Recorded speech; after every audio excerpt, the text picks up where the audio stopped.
வணக்கம் நண்பர்களே. நம்ம எல்லாருமே சின்ன வயசுல நிலாவுல பாட்டி வடை சுட்டுக்கிட்டு இருக்காங்க அப்படிங்கிற கதையை கேட்டு வளர்ந்துருப்போம்.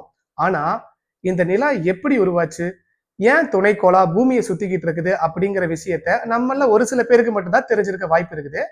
இப்படிப்பட்ட நிலா என்னதான் நம்ம இங்கிருந்து பார்க்கிறதுக்கு வெள்ளையா தெரிஞ்சாலுமே விண்வெளியில இருந்து பார்க்கிறதுக்கு அது மிகவும் கருப்பா தான் தெரியும். என்ன காரணம்னு பார்க்கிறப்ப நிலாவோட மேற்பரப்பு முழுக்க முழுக்க கருஞ்சாம்பல் நிற பாறைகளால் ஆனது. நம்ம இந்த இயற்கை வளம் இந்த அளவுக்கு செழிப்பா வளர்றதுக்கு மிக முக்கிய காரணங்கள்ல ஒண்ணு நிலா அப்படின்னு சொல்றாங்க. இப்படிப்பட்ட நிலாவுனாலதான் இப்ப கடல் இருக்கிற அலைகளே உருவாகுது அப்படின்னு சொல்றாங்க.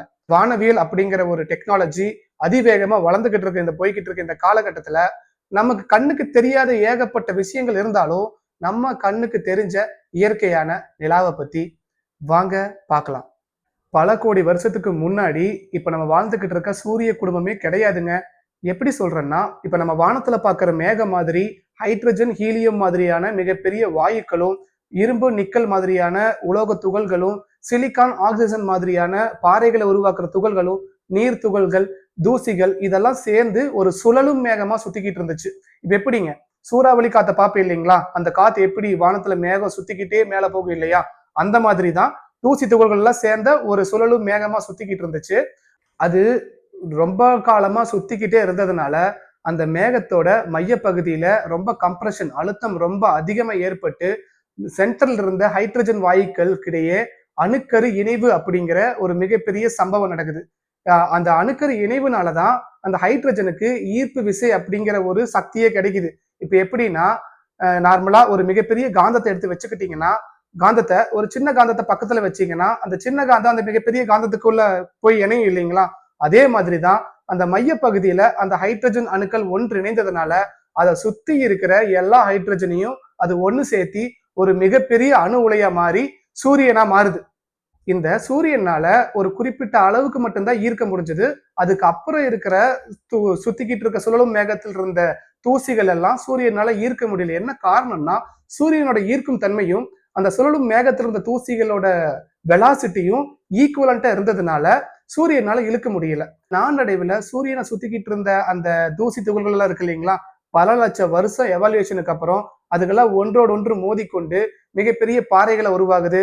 அது மறுபடியும் ஒன்றோடு ஒன்று மோதிக்கொண்டு அடுத்த பரிணாமமான மண்களா உருவாகி மிகப்பெரிய மண் உருண்டையா 9 ஆர்பிட்ல 9 கோள்களா உருவாகி இன்னைக்கு நம்ம பார்க்குற சூரிய குடும்பம் உருவாகி இருக்குது. என்னடா பார்த்த மாதிரியே சொல்ற அப்படின்னு நீங்க கேட்கலாம். நான் வாய்க்கு வந்ததெல்லாம் அடிச்சு விடலீங்க. ஏன்னா இப்ப நவீன காலகட்டத்துல வளர்ந்திருக்க டெக்னாலஜியில ரேடியோமெட்ரிக் டேட்டிங், கார்பன் டேட்டிங் அப்படிங்கிற ஒரு டெக்னாலஜியை வைத்து ஒரு பூமியில் இருக்க கல்லு எப்ப உருவாச்சு, எத்தனை வருஷத்துக்கு முன்னாடி உருவாச்சு, என்னென்ன வாயுக்கள்னால உருவாச்சுன்னு விஞ்ஞானிகள்னால அப்பட்டமா சொல்ல முடியுது. இப்படிப்பட்ட பூமி உருவான ஆரம்ப காலத்துல இப்ப நம்ம பாக்குற மாதிரி நீலக்கடல்ல தண்ணியோட வெள்ள கிடையாதுங்க. அது மிகப்பெரிய எரியும் கோளா ஒரு நரக உலகமா எங்க பார்த்தாலும் எரிமலை வெடிப்பாதான் காணப்பட்டுச்சு. அங்க வெப்பநிலை 1000 டிகிரி செல்சியஸுக்கும் மேல இருந்துச்சுன்னு சொல்றாங்க விஞ்ஞானிகள். ஒரு நெருப்பு பந்தா பூமி சூரியனை சுத்திக்கிட்டு இருந்த அந்த டைம்ல தான் வேற்று கிரகத்துல இருந்து தூக்கி வீசப்பட்ட தியா அப்படிங்கிற கிரகம் பூமியை ஒன் சைடா மோதுது. அந்த மோதுதலின் தாக்கம் எப்படி இருக்குன்னு விஞ்ஞானிகள் சொல்றாங்கன்னா, கிட்டத்தட்ட பல கோடி அணுகுண்ட பூமியோட ஒரு இடத்துல போட்டா எப்படி இருக்குமோ அந்த அளவுக்கு அந்த விபத்தோட தாக்கம் இருந்துச்சுன்னு சொல்றாங்க. அந்த விபத்துனால பூமியில பல எரிமலைகள் வெடிக்குது. அது மட்டும் இல்ல, பூமியோட ஒரு மிகப்பெரிய பகுதியே விண்வெளிக்கு சின்ன சின்ன துகள்களாகவும் ஒரு ஒரு எரியும் பாறையாகவும் தூக்கி வீசப்படுது. அது நாளடைவுல பூமியோட சுழற்சி விசையினால ஒரு டிஸ்க் மாதிரி, இப்ப நீங்க சனி கிரகத்துல பாப்பீங்க இல்லையா? அந்த டிஸ்க் மாதிரி தான் சுத்திக்கிட்டு இருந்துச்சு ஆரம்பத்துல. பல லட்சம் வருஷம் சுத்திக்கிட்டே இருந்ததுனால அந்த பாறைகளும் ஒன்றோடு ஒன்று மோதி அதோட மாற்றம் ஏற்பட்டு ஒரு மிகப்பெரிய ஒரு பாறையா உருவாச்சு. அந்த பாறை தான் இப்ப நம்ம பார்க்கிற வானத்துல பார்க்கிற நிலா. ஆனா ஆரம்பத்துல நிலா அப்படிங்கிறது இப்ப நம்ம பார்க்கிற தொலைவை விட 15 மடங்கு பக்கத்துலதான் இருந்திருக்குதுன்னு சொல்றாங்க. அது மட்டும் இல்ல, இப்ப நம்ம பார்க்கிற நிலாவை விட முதல்ல பூமியில இருந்து பார்த்தோம்னா ரொம்பவுமே பெருசா இருக்குன்னு சொல்றாங்க.